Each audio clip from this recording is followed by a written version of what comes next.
Salut les gens, bienvenue sur la chaîne All Passion et bienvenue dans le Sud. Et bien aujourd'hui une petite vidéo encore concernant l'impression 3D et notamment l'installation d'un petit équipement fort pratique si jamais tu es équipé d'une imprimante de chez Artillery, Signwinder X1, X2, Genius Pro. Et bien il va te servir à quoi? Et bien simplement à pouvoir enlever, démonter ta tête d'extrusion facilement sur ta machine. Et ce pour plusieurs raisons. La première par exemple, c'est comme je t'ai montré la dernière fois que lorsque j'ai installé ma buse Nitromax, tiens, je te mets la vidéo par là si tu l'as pas vue, et bien comme tu l'as vu des fois, pour intervenir sur ta tête d'extrusion, tu te mets dans des positions pas faciles, selon où est située ton imprimante, et c'est quand même beaucoup plus facile si jamais tu pouvais enlever ta tête d'extrusion pour en faire de la maintenance. Par exemple, remplacer ton tube de PTFE, changer ta buse ou changer une pièce quelconque sur ta tête. Et moi, c'est déjà en grande partie pour cette raison-là que je vais installer ce kit sur ma machine.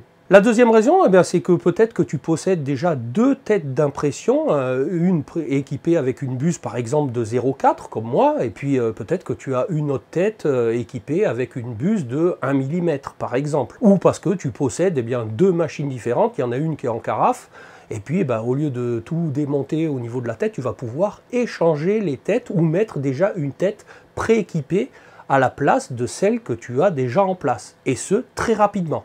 La troisième raison, c'est simplement comme son nom l'indique, Quick Change Tool, ça veut dire changement d'outil rapide en anglais. C'est qu'à la place d'un module de tête d'impression, tu vas pouvoir mettre par exemple un module laser pour faire de la découpe laser, de découpe vinyle.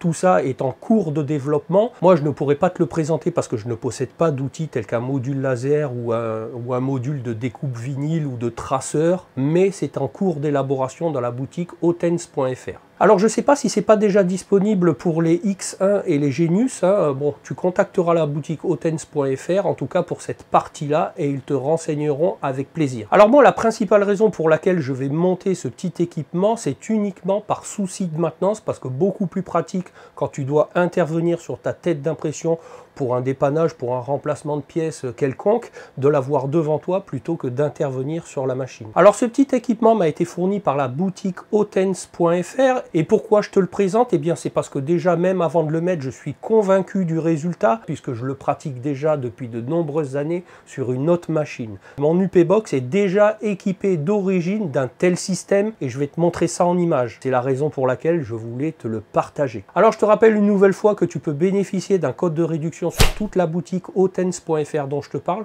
Je te mets le code de réduction dans la description de la vidéo. Alors en soi, ça fonctionne comment ce petit équipement? C'est simplement un gros aimant néodyme très costaud qui va maintenir ta tête en place avec un centreur bien évidemment pour que la position ne soit pas aléatoire. Je te montrerai bien entendu comment la mettre en place et l'enlever correctement. Le temps moyen d'installation est d'environ de 10-15 minutes et je vais bien entendu te dire les outils dont tu vas avoir besoin et je vais te montrer tout ça en image. Et tu vas voir, il n'y a rien de compliqué.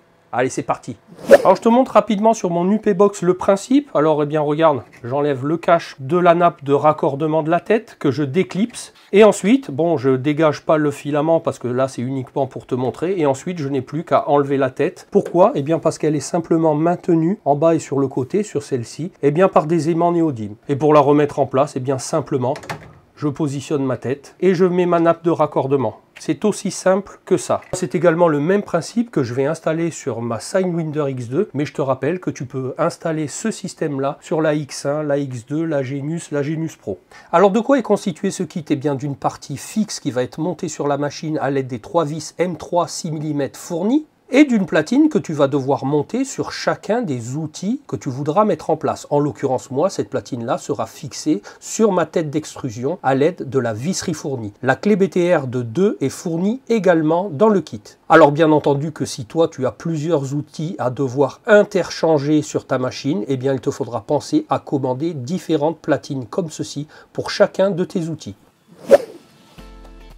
On commence par extraire le filament de la tête d'extrusion. Et de positionner la tête en hauteur pour travailler plus facilement.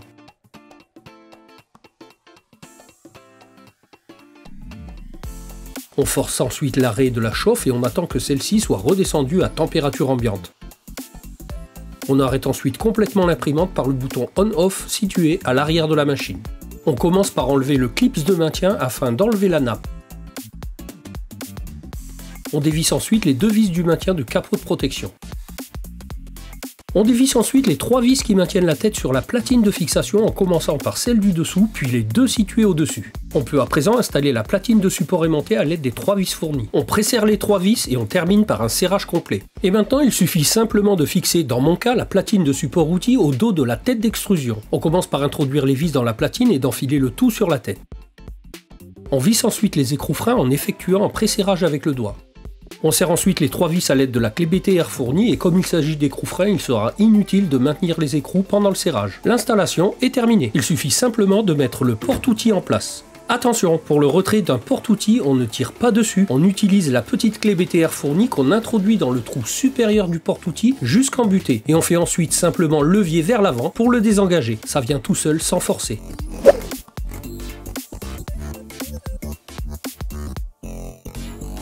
Pour la remise en place, on engage la nappe au travers du capot de protection et on l'enfiche correctement dans son connecteur. On refixe le capot de protection, puis on remet le clips de maintien de la nappe. On rallume ensuite l'imprimante au dos de celle-ci. Comme on vient d'interagir avec l'outil soit en mettant une autre tête, soit sur la même mais après une maintenance, eh bien il est d'usage de refaire son Z égale 0. De reprendre éventuellement l'offset par pas de 25 microns et de ne pas oublier de faire un EEPROM save quand c'est bon. Et par précaution, une nouvelle fois, je t'invite à faire un auto-level et faire une nouvelle fois un EEPROM save une fois terminé. Une fois fait, eh bien il suffit de réengager ton filament avec la fonction change puis in. Et tu es prêt à imprimer à nouveau. Et ben voilà les gens, alors comme tu l'as vu, l'installation de cet équipement a été très simple à effectuer et peut te rendre bien des services. Alors l'installation d'un tel équipement a selon moi 2 gros avantages. Le premier, c'est que tu vas pouvoir travailler et faire de la maintenance sur ta tête d'extrusion en l'enlevant très facilement. Et le deuxième, de pouvoir par exemple échanger et de mettre une autre tête d'extrusion équipée d'une autre buse par exemple. Quant à la troisième raison pour mettre un autre porte-outil pour une autre application type découpe laser, découpe vinyle, traçage, etc. Eh bien là, je t'invite à prendre contact avec la boutique Hotens.fr qui pourront répondre à toutes tes interrogations et t'informer sur le sujet. Je te rappelle une nouvelle fois que tu peux bénéficier d'un code de réduction sur leur boutique. Je te mets également le lien dans la description. Alors une nouvelle fois, comme d'habitude, si tu as apprécié le contenu de cette vidéo, je compte sur toi pour me le témoigner avec un petit pouce, à me le dire dans les commentaires, à t'abonner à la chaîne si c'est pas déjà fait, et surtout d'activer la cloche avec toutes les notifs pour pas manquer la sortie de mes prochaines vidéos, que tu peux me suivre sur Instagram où je te partage d'autres contenus, que tu peux toujours aller checker mes anciennes vidéos, tu pourras trouver ça utile, divertissant, enrichissant. Et moi je te dis à bientôt pour une prochaine vidéo. Allez, salut les gens!